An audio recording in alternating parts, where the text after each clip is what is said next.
Chafetz Chaim continues to tell us how important it is to learn in a group setting. He says that number one, often in a group setting, there's going to be review.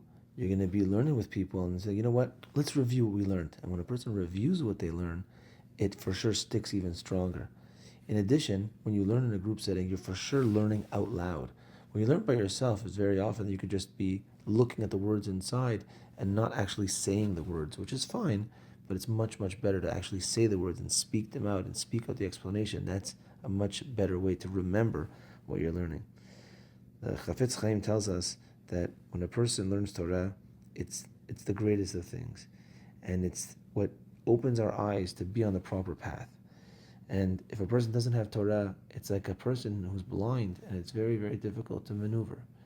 Now he adds the following: even a person that's blind, at the end of the day, he remembers his path. Every day he walks on this path, he knows where the stumbling blocks are and this. He could somewhat maneuver someone who's blind. It's only if they go to a place they're not used to, it's very difficult for them. But if they know every day how to go from here to there in their own apartment, whatever. Says the Chafetz Chaim that in earlier generations, when people were in a Jewish community and were very insular and were in a situation where they did exactly what their father did, etc., and people didn't go off the derech, you could have people in a certain way that were maybe not so connected to Torah in the learning practical way, but they were doing the mitzvot because that's what their father did, etc. So even if they were somewhat blind, so to speak, they were still following the proper way.